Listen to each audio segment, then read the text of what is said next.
Hello everyone, it's Lottie from Cancer as a Lifestyle. Today I wanted to talk about the beauty of scars. Now you heard me right, the beauty of scars. You would not believe just how long it took me to love all of my beautiful scars, and there are plenty. And even though I've had cancer now for over 11 and a half years, it wasn't until about 2 years ago that I actually really looked at all of my scars. And I think that there is, a part of our subconscious that where we kind of don't want to deal with things, so we just kind of sweep it all up under the rug and hope that we don't have to address it. Well, you see, all these 4 times that my cancer has come back, I've had chemotherapy. And I am very comfortable with chemotherapy. It is almost like my friend. I know what to expect. I know what I need to bring. I know how long it will last.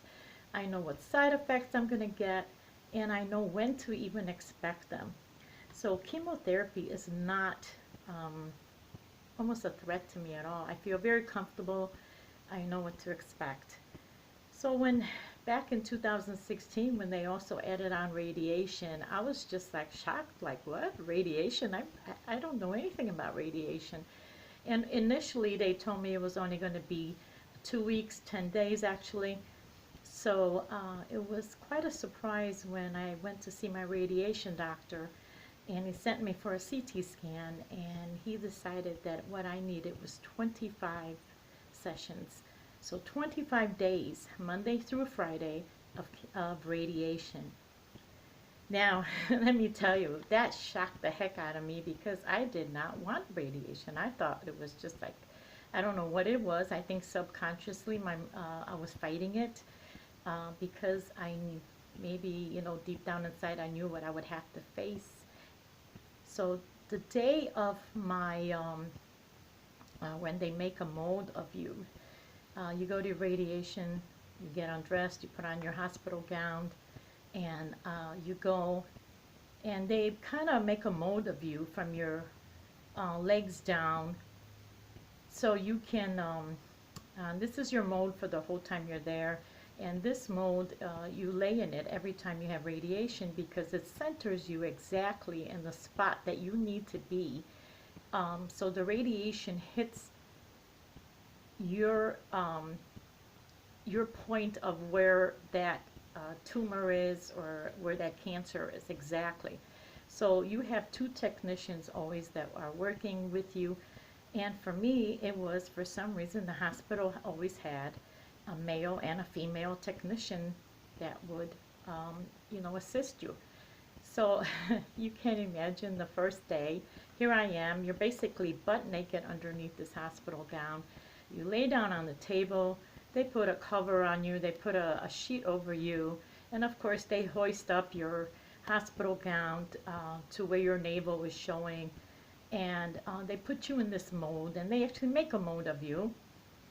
And then they start marking you. They take out their red and black permanent marker, and they start marking you and writing dimensions on there. Where exactly to the last centimeter is this cancer tumor or cell where that point of radiation has to hit every single time. So they're writing all over you, and mind you, I am so embarrassed because even though I am covered, I am not completely covered. So there is something about your navel being exposed, and basically the very top of your pelvis is exposed. And I have a man and a woman, both of them, writing all over me in permanent marker and, putting stickers on. So, next time I come in, every time I come in, they have an X of where that radiation, how to line me up correctly. It's a big deal to line you up exactly so the radiation hits that point of tumor. So I am just so much in distress. I am so upset that I feel naked. I feel I am exposed in front of this male technician. And, it kind of, at that point, you don't kind of think that maybe the reason there is a man and a woman is because to help, sometimes put you on top of the table or adjust you or lift you and just to have that strength. So after it's all done, You know, I go back to the dressing room. The dressing room actually looks just like a dressing room in any store when you go try on an outfit. So I am taking off the hospital gown where I'm completely naked underneath, and there is a mirror there, and there's a bench behind that you can sit down, put your things on, and I am looking at the mirror, and I don't know what it was. I don't know, because of the permanent marker where it accentuated all of my scars somehow, and I just felt like so exposed, like, you know, nobody ever seen this before except me. And here I got these strangers looking at all of my scars. Nobody's ever seen this. This is just something that I've always had hidden. And now I just felt naked and exposed. And I could look at all my scars, and I could tell you what year each scar came, how I got it, 1 month, what year, how that treatment went, how that recovery went. That I mean, it's like everything just flashed right before me. And I was just so overcome by everything. And even though this, you know, here I am, what is it, like 9, 10 years into my journey, I have had, this is like my 4th time with cancer. Why in the world would all of this be coming up when you think that by now, I thought I dealt with a lot of this stuff. But seeing those scars really, really affected me. Where for the next, I don't know, 25 days, I fought radiation with all of my heart.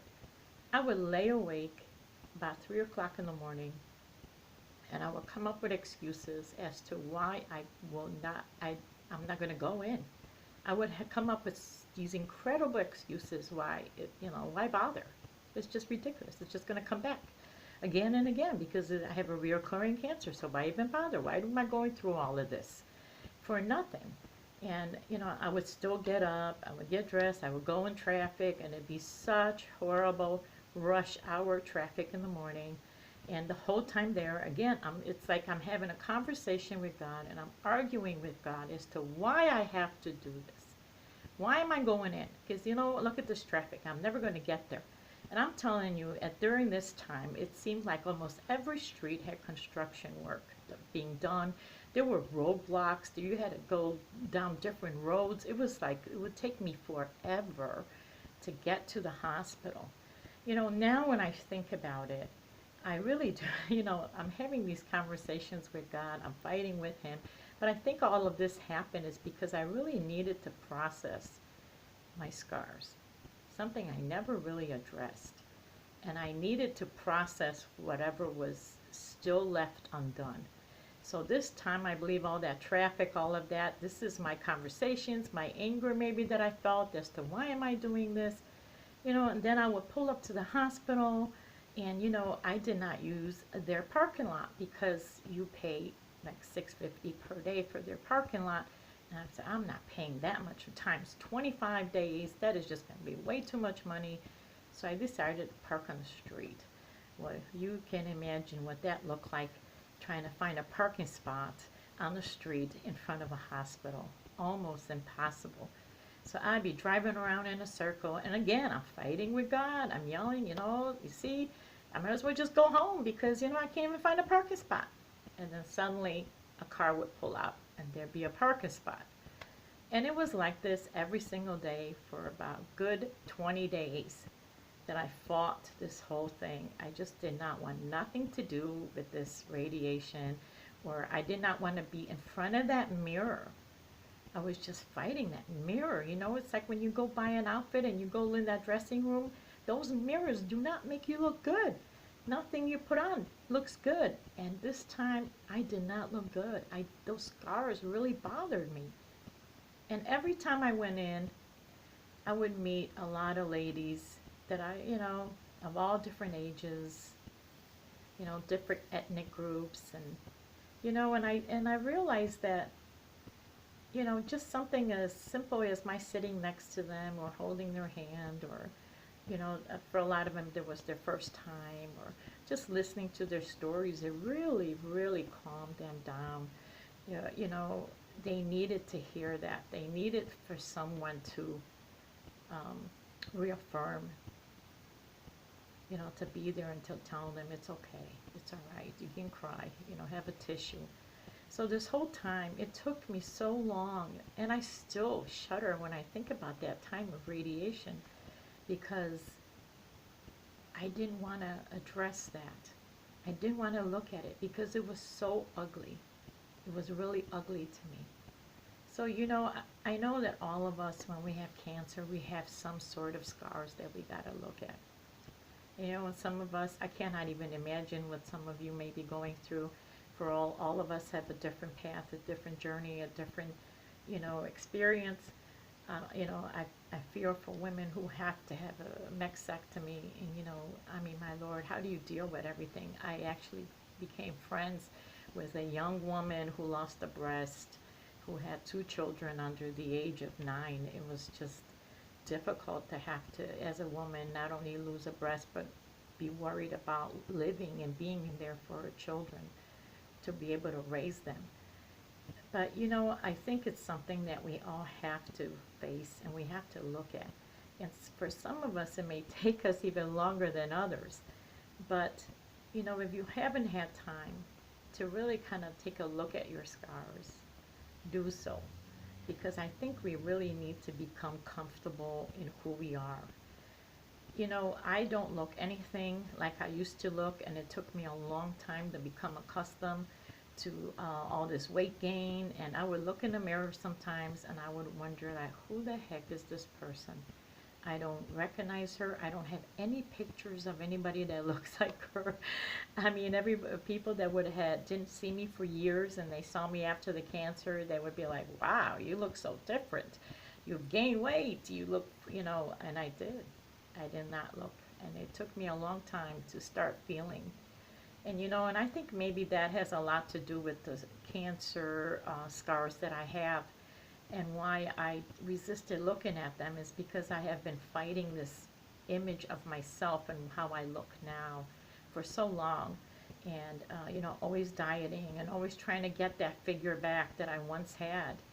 But you know what? I'm never going to get that back because it's not who I am now. I don't even know if my stomach is, with all the scars, tissues on there and all that, if I can ever even have that go back. I don't think I will ever have a flat stomach again. I just don't think that will be possible. And I think a lot of that scarring and looking in the mirror had to do with maybe finally accepting that this is who Lottie looks like right now. This is what she looks like. This is who she is. And I may still gripe and moan about my behind or my belly, or I wish I was smaller, or that this is too tight. But in actuality, would I ever want to be the size that I was yet before? Probably not. I do want to lose a few pounds, but never to the point the way I was before, because it will kind of change everything that I've been through up to now. So I really do want to stress the point that you need to look at your scars, and I hope you find the time to do that. And it's painful, let me tell you, it is not easy to sit there and look at something, because it brings back all the memories, all that pain. It's still there, but we have to address it. So thank you so much for watching. I hope you have a wonderful day. Subscribe, hit the thumbs up button, and I'll talk to you later. Bye.